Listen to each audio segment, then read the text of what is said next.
শুধু দর্শক, আজকে স্বতন্ত্র ইবতেদায়ী শিক্ষকদের উপরে পুলিশের হামলা হয়েছিল। বিশেষ করে তারা শান্তিপূর্ণ তাদের যে ধর্মঘট তারা পালন করতেছিল, অবস্থান ধর্মঘট জাতীয় প্রেস ক্লাবের সামনে দীর্ঘদিন ধরে, এবং আজকে তারা ভুকা মিছিল বের করে। এবং এই ভুকা মিছিলে আমরা দেখেছিলাম প্রায় হাজারের ঊর্ধ্বে হাজার হাজার শিক্ষকরা এখানে নেমেছিল।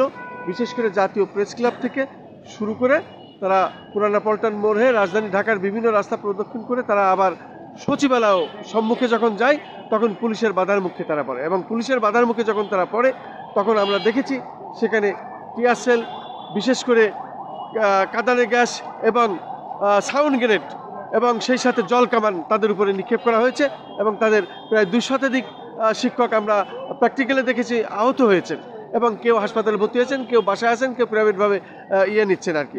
যাই হোক, আমি বিভিন্ন ক্লিনিকের কথা অত নাম আমি এখন বলতে পারবো না।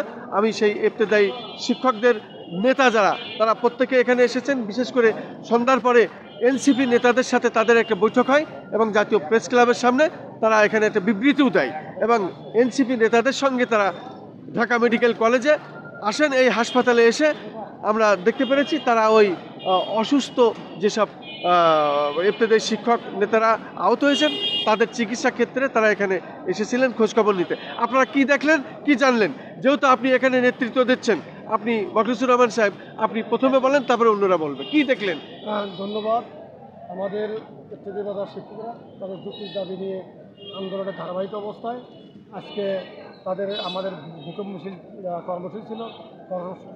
কর্মসূচি চলাকালীন অবস্থায় পুলিশ আমাদের সেই শান্তিপূর্ণ কর্মসূচি চলমান অবস্থায় পুলিশ আমাদের অতর্কিত হামলা করছে শিক্ষকদের। সেই শিক্ষকরা হামলা করে, তখন আমাদের প্রায় শতাধিক শিক্ষক আহত হয় এবং বিভিন্ন মেডিকেলে ভর্তিগত চিকিৎসিত অবস্থায় আছে। আমরা ঢাকা মেডিকেলে যে সকল রোগী মুমূর্ষ অবস্থায় চিকিৎসিত আছে তাদেরকে আমরা দেখার জন্য সুচিকিৎসা মেডিকেলের পক্ষ থেকে নেওয়ার জন্য এবং অসুস্থ খাদ্য সামগ্রী বিষয়গুলো দেওয়ার প্রশ্ন দেওয়ার জন্য আমাদের কেন্দ্রীয় নেতৃবৃন্দ এখানে এসেছে। আমাদের পাশাপাশি নাগরিক পার্টি এনসিপি তাদেরও নেতৃবৃন্দ এখানে এসেছিলেন, তারাও দেখেছেন। আপনি অবশ্যই জানেন যে আমাদের রোগীগুলো কী অবস্থায় ছিল। তার মধ্যে বিশেষ করে দুজন রোগী আমার মুমূর্ষ অবস্থা, সেই মুমূর্ষ চিকিৎসার জন্য আমরা মেডিকেল কর্তৃপক্ষকে সঠিক চিকিৎসার আদালতের আহ্বান জানাচ্ছি। এই জন্য আমাদের কেন্দ্র নেতৃবৃন্দ সবাই এখানে টিম কাজ করতেছে এবং রোগীদের চিকিৎসা পূর্ণ না পর্যন্ত আমাদের একটা টিম এখানে মেডিকেলে তত্ত্বাবধানে থাকবে। এই আমি আপনাদের আহ্বান জানাচ্ছি। আসসালামু আলাইকুম। আর কেউ কোনো কিছু বলবেন?